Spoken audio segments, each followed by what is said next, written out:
Welcome to Russian History Retold, Episode 172, A Collapsing Empire, Mikhail Gorbachev.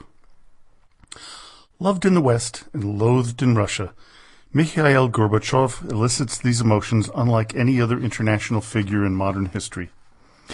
Now, you may argue that Adolf Hitler was loathed by much of the world and loved by his people, but that was during his leadership. With Gorbachev, the hatred seems to be in retrospect.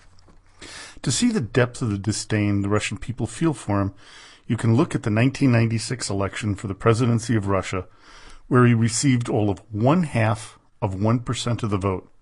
And this was against Boris Yeltsin, whose approval ratings weren't much better. In today's podcast, we're going to focus on how he became so despised in his own country, whereas he is thought of so highly in most of the rest of the world. Born on March 2, 1931, into a peasant family in Privolnoye, Stavropol Krai, his parents were Ukrainian and Russian. When he was 2 years old, one of the major famines of Soviet history occurred, which, according to Gorbachev, quote, "and that terrible nearly half the population of my native village, Privolnoye, starved to death, including 2 sisters and 1 brother of my father." Now, instead of rehashing his rise within the Communist Party, which he joined in 1952, I'll instead refer you to episode 104, where I covered his early life. I'd like to go into the explanation of why Gorbachev did what he did when he took control of the Soviet Union in 1985. Before we can do that, we need to lay some groundwork. It starts with Joseph Stalin and the system he set up. It is marvelously explained by Martin Macaulay in the foreword of Gorbachev's memoirs. Quote, "Stalin became head of government in 1941 and remained so until his death in 1953. His concept of government was to view it as the mechanism for implementing decisions taken by him and his associates. Who was to supervise the implementation of the plans? That function fell to the party apparatus. Who supervised the party apparatus and everyone else? The political police. Hence, there were competing elites, all being juggled by Stalin to ensure that a coalition did not form which could topple him." He further goes on to write, quote, "Stalin's system was effective but very wasteful. Since the decisions of the party could not be criticized, conformity became the rule. If there was not an order to do something, initiative was inadvisable. Stalinism was very hierarchical, and as the economy became more complex, Moscow's ability to regulate it declined. Moscow attempted to ensure implementation of its plans by taking every decision and depriving localities of decision-making. For instance, the hotel menu in Tbilisi, Georgia, was set in Moscow." Now just think about the system that Gorbachev was trying to reform, when restaurant menus are created in a central location and not in the place that will be using it. The system that Stalin created was great if you wanted to control all aspects of life and keep your power base safe, but useless and counterproductive if you wanted an efficient economy and society. What I believe happened is that any type of reform that Gorbachev was to try would have doomed the Soviet Union. It would have taken away the very fibers that kept the communists in power, the centralized control over the country. Take that away by giving more control to the people and the towns and cities they live in, you lose control of the entire country. You no longer had to obey the Muscovite bureaucrats, which made it hard to justify their existence. In 1985, Gorbachev began his reform policies, which led to glasnost, or openness, and perestroika, known as restructuring, along with programs of democratization and acceleration of economic development. These policies were approved at the 27th Congress of the CPSU in February of 1986.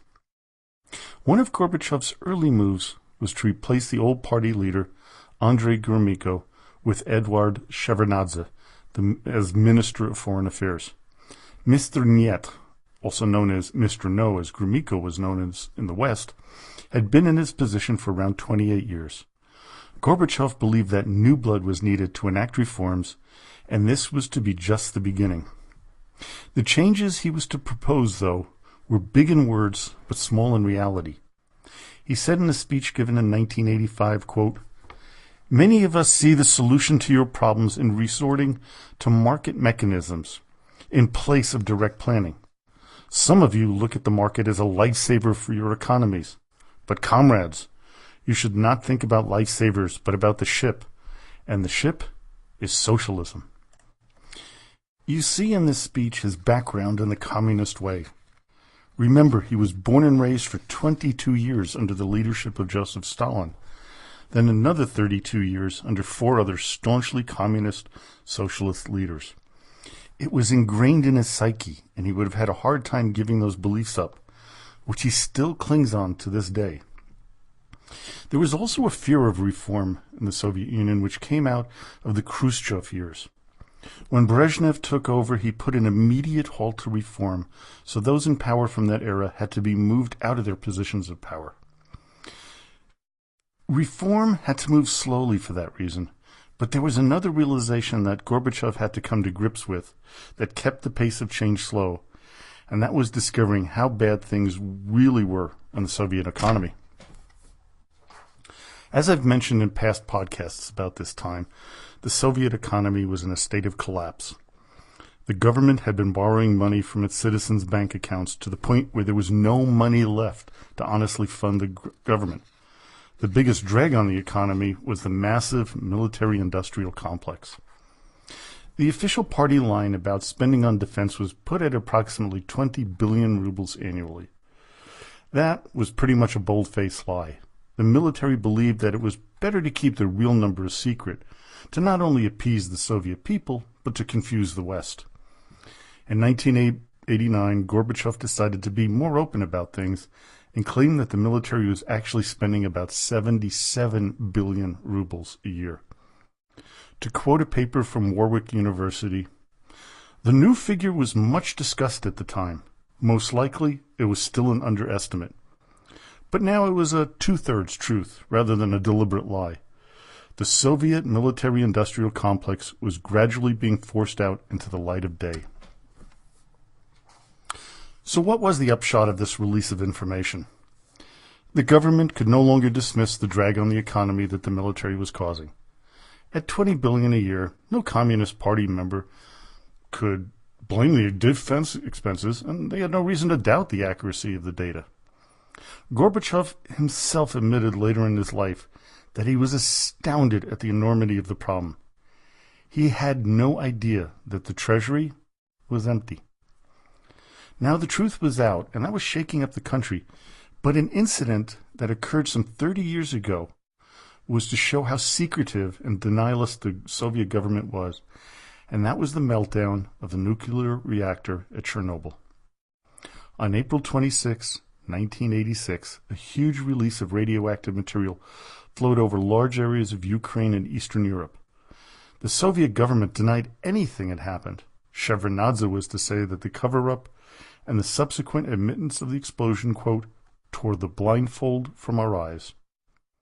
The explosion ripped the veil off of the corruption and failure of the communist system. Glasnost was the offshoot of Chernobyl. After that, the number of banned books was reduced, and the people began to see what the rest of the world had known. Similarly to when the troops returned to Russia from Western Europe after defeating Napoleon in the early 19th century, now too the people could see how much worse the Soviet Union was than the West. Gorbachev had even admitted as much to his wife Raisa when he said to her, quote, "We can't go on living this way." The changes that were rapidly expanding, leading to perestroika, were to not only affect the economy, but all of Soviet life. As Gorbachev was to say about the reforms, not only the economy, but all other sides of social life, social reforms, the political system, the spiritual and ideological sphere, the style and work methods of our party and of all our cadres. Restructuring is a capacious world. I would equate restructuring with revolution, a genuine revolution in the hearts and minds of the people. The problem, as I stated before, was that while Gorbachev and his partners in reform were all gung-ho about changing things, but the one thing that they couldn't be bought into reforming was the central planning structure of the economy. It was one thing that needed the most change and the one that they did the least to change. By 1988, he had rid the party of most of the old-time hardliners, but the people he put into place were beginning to disagree with Gorbachev on the breadth and speed of reforms. Most of them saw that the communist way of life was teetering on the edge, and they were right. Others, like Boris Yeltsin, were screaming that reform was going way too slow, and they were right. Try as he might, Gorbachev was in the proverbial vice of being between a rock and a hard place. He set in motion a reform package that was necessary to revive our moribund economy and socialist system at the cost of the system that had been his way of life. Had he done nothing, it is likely that the communist way would have imploded, maybe in a very violent manner. By now you can think that nothing that Gorbachev was doing was positive, but we have to look outside of Russia to see what his actions did for the world as a whole and why he is so admired in the West. He signed a major nuclear arms reduction agreement with the United States in December of 1987. Understand that he knew that he had to pare down the expenses of the military-industrial complex at the time. So this was done not just because he wanted to save the world and to prevent war, but he had to do it economically.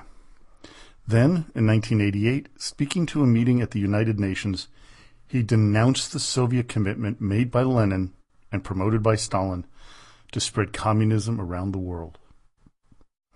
By 1989, the Eastern Bloc communist regimes were collapsing and nationalistic movements were gaining steam in places like Latvia, Lithuania, and Estonia. But the big shakeup was the movement in Ukraine. Centralized control of these regions, something that the Bolshevik Party had created and maintained since the end of the Russian Civil War, and at the heart of Soviet power, was collapsing. In 1991, the Communist Party in the USSR was in disarray, especially after the attempted coup in August. August 24th was the end of communist rule, and by December 25th, Gorbachev was out of power, being replaced by Boris Yeltsin. As with Boris Yeltsin, I don't know if anyone could have done much better than Mikhail Gorbachev, given the situation he was presented with. The Soviet economy was a horrible mess, with little or no hope of improvement in the foreseeable future. Many in Russia blame him for the problems that Yeltsin inherited, but as you heard, I blame the communist system that Lenin created and Stalin entrenched for much of what happened. To the West, he was the giver of peace, the man who responded to Ronald Reagan's call to tear down this wall with the allowance of Germany to determine its own destiny. He was the man who allowed the Eastern Bloc nations to be free of the yoke of Moscow, with far less violence than could have happened. To many Russians, he was the man who caused their country to lose face in the eyes of the world, to greatly diminish their influence and prestige, which in many ways is why Vladimir Putin seems to be acting the way he is. Many believe that Putin needs to restore the image of Russia that Gorbachev stained. Who's right in their assessment of his legacy? You are. Demon or savior? Depends on where you live. To yet again quote Karl Marx as I did last time, quote, "Men make their own history, but they do not make it as they please, under conditions of their own choosing." Gorbachev made his own history, but under the most difficult of conditions. Unlike his predecessors, he couldn't create the conditions necessary to succeed. He did what he could, and we are left with the consequences. Well, I hope you enjoyed today's podcast. Join me next time with a kind of short episode on the legacy of two rulers of the USSR, Konstantin Chernenko and Yuri Andropov. So now, as always, до свидания и спасибо большое.